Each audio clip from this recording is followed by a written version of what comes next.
Olá! Mais um vídeo para a gente dar continuidade na leitura do nosso livro Siddhartha, de Hermann Hesse. Como eu falei, hoje nós vamos entrar na segunda parte do livro. E o primeiro capítulo dessa segunda parte chama-se Kamala. Vamos lá? A cada passo da sua jornada, Siddhartha aprendia coisas que antes desconhecera. O mundo parecia-lhe diferente. Seu coração batia como que enfeitiçado. E ele mirava o sol sempre que este se levantava acima das montanhas cobertas de florestas ou se punha atrás da longínqua praia orlada de palmeiras. Contemplava a ordem dos astros no firmamento noturno e o crescente da lua a singrar, feito barco, pelo espaço azul.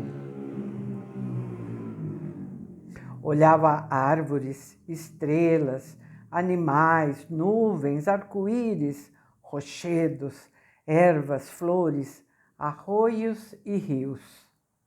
Percebia o orvalho da madrugada a cintilar nos galhos dos arbustos e também o gris esmaecido das serras distantes.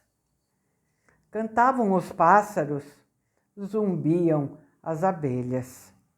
Nos arrozais ressoava o argentino zunir da aragem. Tudo aquilo, esse sem número de formas e cores, existira sempre. Em todos os tempos houvera o murmúrio de regatos e o zumbir de abelhas. Mas outrora esses fenômenos tinham-se afigurado a Siddhartha como um véu falaz, passageiro, estendido diante de seus olhos e que apenas merecesse desconfiança. Um véu cujo destino fosse ser penetrado e destruído pelo pensamento, já que nada disso era essencial, e a realidade se encontrava além dos objetos visíveis. Agora, porém, seu olhar libertado atinha-se a esse lado das coisas, acolhendo e identificando o que se lhe deparava. Procurava radicar-se neste mundo. Já não ia em busca do essencial. Já não visava o além. Como era belo o mundo para quem o olhasse assim, ingenuamente, simplesmente, sem nada procurar nele. Como eram lindos os astros e a lua, os arroios e as ribeiras, as florestas e os penedos, a cabra e o besouro dourado, a flor e a borboleta. Era prazeroso e ameno passear assim pelo mundo, candidamente, como quem acabasse de despertar e se abrisse a tudo quanto o rodeasse, sem o menor receio. Diferente era o sol que ardia por cima da sua cabeça. Diferente a frescura da sombra do mato. Diferente o sabor da água de regato e cisterna. Diferente o aroma de abóboras e bananas. Breves se tornavam os dias, fugazes as noites. Cada hora voava, impelida qual veleiro no mar, e sob as velas achava-se o casco cheio de tesouros, de delícias. Siddhartha espreitou o bando dos macacos, enquanto percorriam a alta abóboda formada pela ramagem da selva. Observou-os como pulavam de galho em galho. Escutou os gritos ávidos, ferozes. viu um carneiro a correr atrás de uma ovelha para cobri-la. Ao entardecer, no juncal da lagoa, espiou um lúcio que ia à caça, acossado pela fome. E o cardume de peixinhos apavorados a saltar das águas, nervosos e brilhantes. A violência da perseguição provocou turbilhões passageiros que exalavam um perfume impregnado de paixão e vigor. Tudo isso existira em todos os tempos e, todavia, escapara a Siddhartha. Ele não estivera presente. Nesse instante, porém, estava presente, fazia parte dos acontecimentos. Pelos seus olhos passavam luzes e sombras.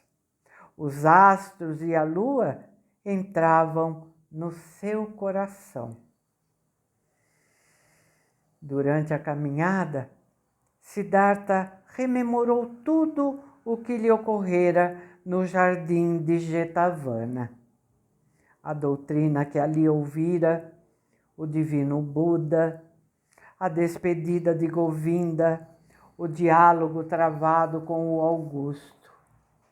Chamou à memória as frases que ele mesmo dirigira ao sublime, palavra por palavra, e com espanto verificou que naquela hora proferira coisas que então, no fundo, nem sequer sabia. Dissera a Gotama que o tesouro e o mistério de Buda não consistem na doutrina, senão num quê indizível, não suscetível de ser ensinado, e cuja experiência coubera ao Augusto na hora de sua iluminação. Ora, o desígnio da sua própria jornada seria precisamente ter essa mesma experiência. Ele recém começara a viver. Agora carecia sondar o seu íntimo. Na verdade, percebera havia muito que seu eu e o Atman eram uma e a mesma coisa e tinham a sua essência eterna em comum com o Brahma. Mas nunca lograra achar esse eu. Portanto, se empenhara em enredá-lo nas malhas do pensamento.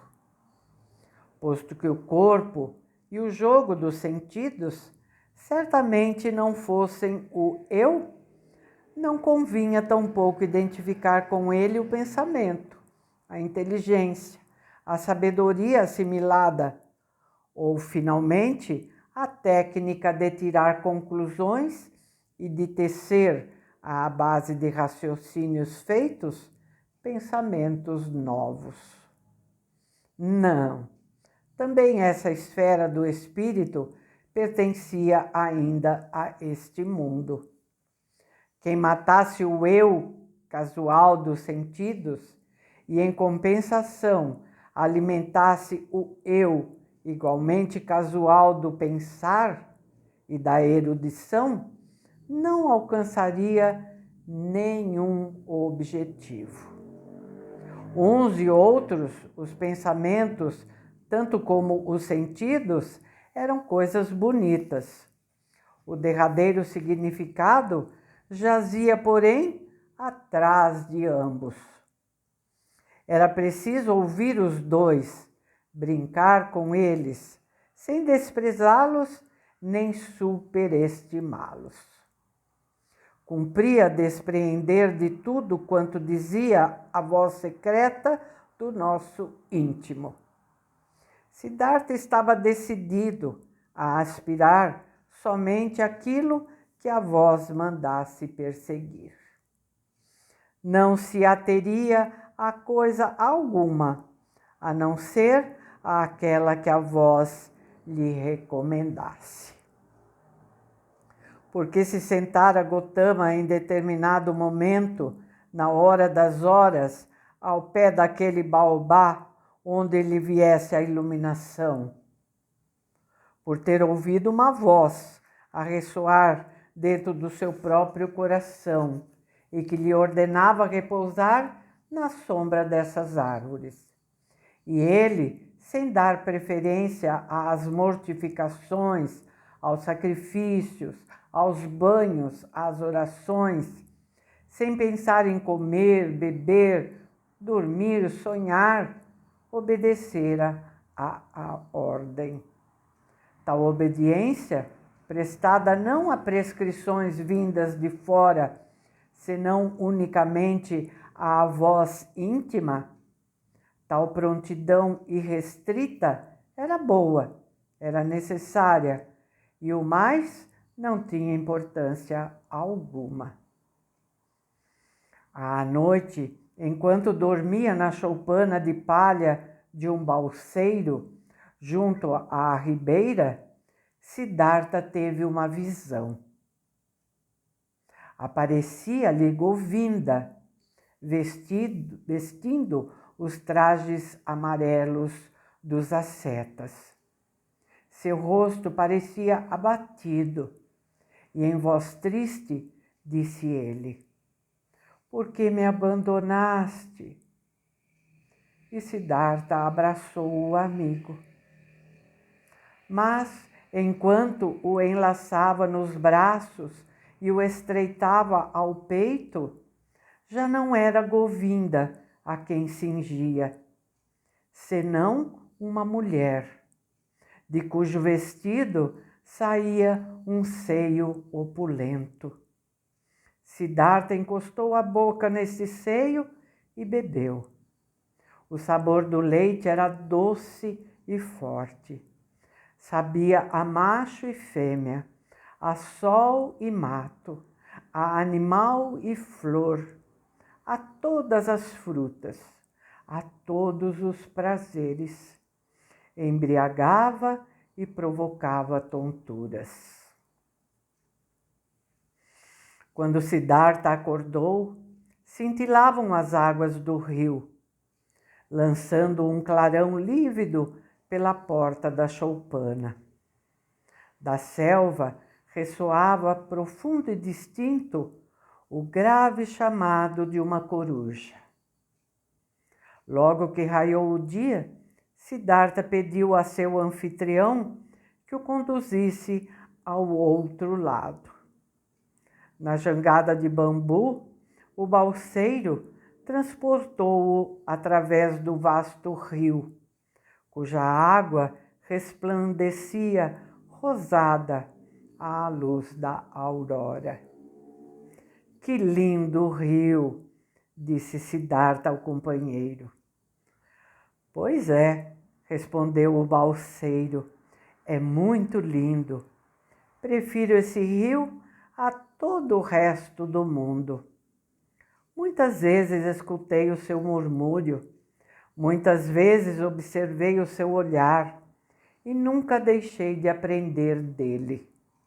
Um rio pode ensinar-nos tanta coisa." "Agradeço-te, ó meu benfeitor", disse Siddhartha ao desembarcar. "Não te posso dar nenhum presente para retribuir a tua hospitalidade. Não tenho com que te pagar, meu caro. Sou um homem sem lar. Sou filho de Brahmane e Samana." "Eu sabia disso", replicou o balseiro, "e não esperei da tua parte nenhuma recompensa, nenhum presente. Em outra ocasião, me darás algum mimo." "Achas mesmo?" perguntou Siddhartha jovialmente. "Tenho certeza. Também isso aprendi do rio. Tudo volta. Tu também voltarás, ó Samana. Passa bem, que tua amizade seja meu salário. Lembra-te de mim quando ofereceres um sacrifício aos deuses." Separaram-se com um sorriso. Risonho, Siddhartha aprazia-se com a gentileza e a amabilidade do balseiro. Ele se parece com o Govinda, pensou sorrindo. Tais pessoas ficam gratas, apesar de poderem elas mesmas reivindicar gratidão. Todas elas são submissas, querem ser amigas, gostam de obedecer, não gostam de pensar muito. Esses homens são verdadeiras crianças. Por volta do meio-dia, passou por uma aldeia. Diante das cabanas de barro, a garotada revolvia-se na areia da rua, brincando com sementes de abóbora e conchas. Os meninos gritavam e lutavam uns com os outros, mas todos fugiam, assustados, do samana desconhecido. Na outra extremidade da aldeia, a estrada atravessava um arroio. À sua beira, uma rapariga, de joelhos, lavava roupa. Levantou a cabeça quando Siddhartha a saudou e examinou-o, sorrindo, de baixo para cima, de modo que reluzia o branco de seus olhos. O jovem proferiu uma frase de bênção à maneira dos peregrinos. Em seguida perguntou-lhe se a cidade grande ficava ainda longe. Ela levantou-se, aproximou-se de Siddhartha. Os lábios úmidos brilhavam formosos no rosto da moça. Os dois trocaram então gracejos. Ela indagou se Siddhartha já almoçara. Quis saber se era verdade que os samanas passavam a noite sozinhos no mato e não tinham o direito de gozar a companhia de mulheres. Enquanto isso, colocou o pé esquerdo sobre o pé direito de Siddhartha e esboçou o gesto que fazem as mulheres quando querem seduzir os homens. Aquele jogo de amor. Siddhartha sentiu que seu sangue escaldava e, recordando-se do sonho que tivera, inclinou-se levemente em direção da mulher. Erguendo o rosto, viu que a mulher sorria, cheia de desejo. Nos olhos semicerrados liam-se a imploração e a cupidez.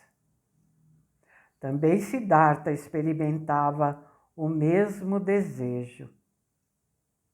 Mas, como jamais se acercara de mulher alguma, hesitou por um instante, com as mãos já disposta a agarrá-la.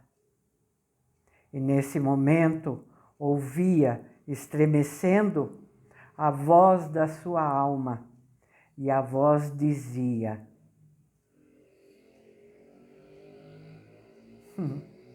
o que será que a voz dizia para ele, hein?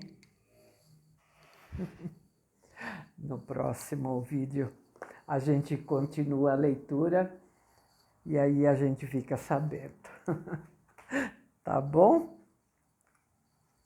Vamos parar por aqui então. Espero vocês amanhã para a gente continuar a leitura. Muitas surpresas por aí, hein? Vocês vão se surpreender. Quem não conhece o livro, claro, né? Tá bom, gente? Então, até amanhã, tá? Por favor, não esqueçam do like, tá? Deixa o seu comentáriozinho, tá bom?